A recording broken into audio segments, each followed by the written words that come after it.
That's right. The Jaguars are a good football team. Welcome into Teal The Show. The Jaguars off to a 2-1 start on the season and in first place in the AFC South.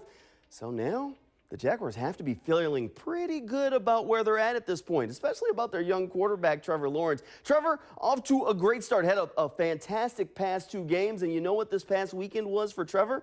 His first road win of his career. Trevor Lawrence started off his career 0-9 on the road. You know who else did that?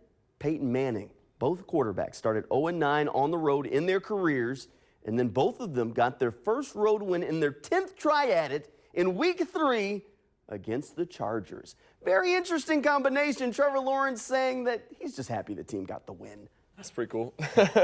That's interesting, though, actually. Yeah. No, I mean, it's you know, to be able to, like we said, have a win like this on the road, it's awesome.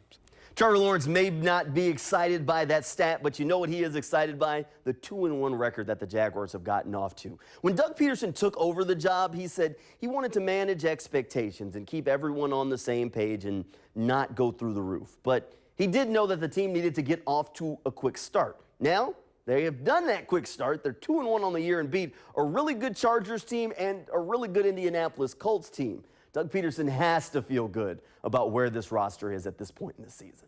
Well, obviously it is heading in the right direction because these last 2 victories, but it's not so much how you begin the season, it's how you finish, right? And so we've got to make sure that, you know, there's going to be dips in the year. That's, again, there's a lot of ball ahead of you, and then there's going to be dips, but it's how you manage those. And again, you want to be playing your best football, not necessarily now, but, you know, in December and January, and hopefully, you know, through the postseason. Well, Doug Pederson has to feel pretty good about his Jaguars roster right now. He probably has mixed emotions about heading back to Philadelphia this week. Of course, Philadelphia, his previous head coaching stop where Doug Pederson was able to bring the Eagles a Super Bowl championship. Definitely got to be the highlight of his career to this point. This week, Doug Pederson will be standing on that opposite sideline and leading his team into Philadelphia. He's not sure what kind of reception he'll get from the fans, but he would like to leave Philadelphia with a win. My wife and I, our family, we've got a lot of great memories, you know, back there. I've spent, you know, 8 or 9 years there, once with Coach Reed and then once obviously as the head coach, and brought that city a championship and something to be proud of, obviously. And you know, I'm really looking forward to getting back there and just, I understand that city. I understand the passion for football, but now I'm on the other side. Now, while Doug Pederson isn't calling this a revenge game, his players know that this game might just mean a little bit extra to Doug. DeJuan Smoot telling us today that the team would like to go into Philly and leave with a W for their head coach. Oh, yeah. We know it's a special game for him and a bunch of other coaches as well, too. A lot of them were in Philly, too. So, I mean, it's definitely going to be a war, and we're ready for it. Y'all want to go get one for Doug? Oh, yeah.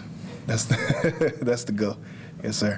That would move the Jaguars to 3-1 on the season if they're able to escape Philadelphia with a win. We're not quite turning the page to that Philly game just yet. Coming up after the break, when Teal The Show continues, we'll have 1010XL's Frank Frangie join me as we'll break down last week's win against the Chargers, plus start to peek ahead to this week's matchup with the Eagles. That's still ahead as Teal The Show continues right after this break. Welcome back into Teal The Show. Now we're joined by 1010XL's Frank Frangie. Frank, this was a big win. I mean, the Jaguars now have their first winning streak since 2019, back-to-back victories. How about that? And you know, Jamal, we said this was a served notice win. If they won this one on the heels of beating the Colts the week before and won it convincingly, everybody was going to be paying attention. And I think everybody is. Look, I don't care who's hurt. I don't care who's playing injured. This is the National Football League. You don't go on the road against a team that has playoff aspirations and beat them 38-10 unless you're pretty good, man. I'm telling you, that was a tremendous performance. In a long time now, that's one of the most dominating performances I can remember from the Jaguars. It was that good. They've definitely started to turn some heads around the NFL. You know, in week 1, some people were kind of worried about where Trevor Lawrence was at. But now back-to-back weeks, Trevor Lawrence has been out there slicing and dicing defenses. And the offensive line giving him just enough time. He's had 2 weeks without sacks, and now we're seeing exactly what Trevor Lawrence can do when all the pieces around him are put together. Yeah, there's no question. A lot of that credit goes to Doug Pederson. He's such a good play caller. We forget sometimes. He won a Super Bowl with Nick Foles against Bill Belichick and Tom Brady, Jamal. He made Carson Wentz really good, and Carson has struggled ever since. This guy's a magician with calling plays, designing game plans, having his quarterback ready, and Trevor's a good player. So I'll be honest with you, it's happening a little faster even than I thought it would. I thought there'd be some growing pains as Doug and Trevor learn to navigate the NFL waters together. Boy, it hasn't taken long at all. I think Trevor's played at a great level, and you're right, they're protecting him. The line has played great. Little tip, anytime you're the most physical team or the more physical team, you're probably going to win the football game, and the Jags have been very physical the last 2 games. You know what, Frank? I think it's happening a little bit faster than Trent Baalke or Doug Pederson even expected to all come together. You mentioned that Super Bowl in Philadelphia, so let's not ignore it. This is Doug Peterson's kind of revenge game. We know the old ball coach isn't going to say this one means a little bit more, but you kind of get the sense it just means a little bit more. To go back into Philadelphia and maybe be able to leave out of there with a win. Doug Pederson said he just wants to prepare the team today, but DeJuan Smoot said, they know they want to go get this one for their coach. You know, it's funny, Jamal. He is really good, Doug, at blocking out the outside noise and just focusing on football. I mean, that's what he does. Let's not get caught up in revenge or who was where before. Let's just go play football. So I think from Doug's standpoint, it'll be just a game to get ready and go play against a really good team. But you hit it. I think the players really like this guy. I think they connect with Doug, and they're going to play a little extra hard, a little harder, because of how much they care about their coach and they know what it means to him. So I don't think you'll see anything from Doug, at least until after the game if they win, that's any different from any other game. But I think the players understand the importance to him, and they'll really get after it. They always get after it, but maybe even a little bit extra this week.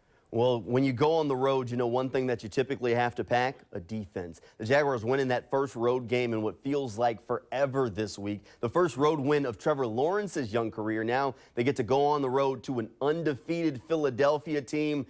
I know the Jaguars offense is getting a lot of love, but Frank, this Jaguars defense has been playing lights out. They pitched a shutout against the Colts, and I dare to even say this week's performance against this Chargers offense, which is considered one of the top in the league, might have been even better than that Week 2 performance. Yeah, I agree with you, Jamal. I think it was better. You know what they're doing? They're beating people up, man. They are physical. You knew Trayvon Walker was physical. I think Roy Robertson-Harris is playing the best football of his career. Foley Fatukasi's a big physical guy. Devon Hamilton is so physical inside. And Devin Lloyd, he goes sideline to sideline.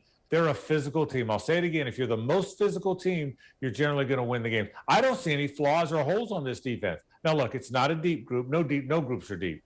But when those starters are out there, and look, they lost a starting cornerback. Shaq Griffin didn't play the game, and they didn't even blink. It's a tough physical defense. I thought they would be good defensively. I thought that group would come around first, sooner than the offense. But even that group is further along than I thought. Jamal, they've outscored 2 good teams, 2 playoff teams perhaps, 62-10 the last 2 weeks. I can't remember the Jags playing this well back-to-back weeks in a long, long time, man. This is a really young football team, Frank, and one of the older guys on the roster at this point, DeJuan Smoot, which is strange to say considering he hasn't been in the NFL quite that long. But he's been here in Jacksonville for a little while. Today I asked him if this year's Jaguars team feels different than the ones in the past, and he goes, oh, yeah, it feels way different. And that just goes to say, we can see it from the outside, but players that have been here can just feel the difference around the team, feel the confidence that's radiating from this group at this point. It just feels different, Frank. You know what? There's a culture, Jamal. I really believe that. They believe in each other. I was thinking about this the other day. Remember Jalen Ramsey at the end of the Falcons game made the big interception a couple weeks ago? Yeah. And then kind of pounded his chest and said, I am him. Remember that? Mm-hmm. Well, I don't think anybody on this team's going to do that. And I'm not knocking Jalen. I'm not piling on Jalen. Jalen's a great player. But I don't think this team's worried about hitting their chest and telling you about themselves. I think this team's worrying about their teammates. I think they're worried about their team. That's a culture that Doug put in place. I think he earned their trust very early on. And it looks like a team that trusts each other, that trusts its coach, and that's a big part of it. Now, look, it's a talented team and it's a well-coached team, but I think the culture's really good. They play for each other. That sounds cliche. I know it does, but I believe it's true. I believe this group plays for each other. I really think that.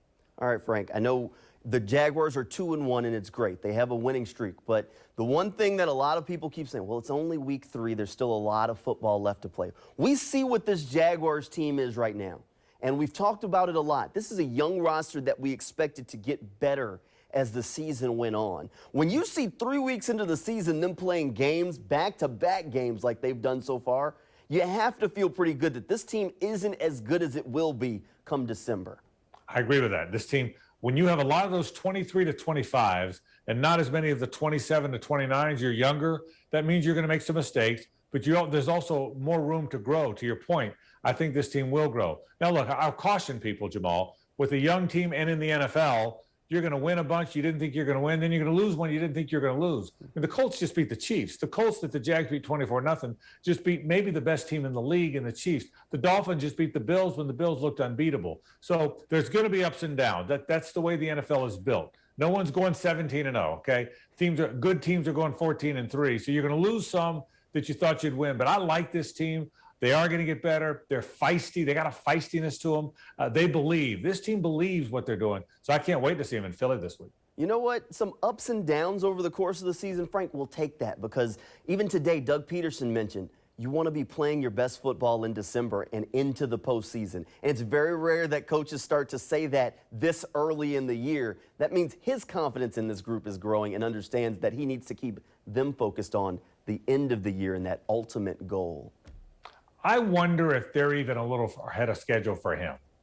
He knew they'd be good. He told me in the summer, said, Frank, this is a really talented team. It's young. We've got to come together. But from a talent standpoint, I'm overwhelmed by the talent. So he knew it was a talented group, and he told me that. But I wonder if it's come together even quicker than he thought. I don't know that anybody, even Doug, would have projected these kind of wins. And I don't think they're going to end. Look, he's a great play caller. He's scheming guys open. Trevor's hitting guys. They're playing hard. They're physical. I can't wait to see where it goes. But I agree with you. They're going to get better. There's a culture. They feel good about it. The key now, too, Jamal, is can you handle success? They've been patted on the back a lot. And I think that's where that culture comes in. When everybody's telling you all of a sudden how good you are, that it's not a fluke, you've got to make sure you manage that. You handle success. And that's where I really believe this culture that Doug has built will really show up. I really do. You know what, Frank? I feel like this is the start of something that can be very exciting for the rest of this year. Thanks for joining us tonight, and thank you at home for tuning in for tonight's Teal The Show. We'll see you again same time on Friday night as we get you ready for that Philadelphia Eagles game. Good night, and go Jags.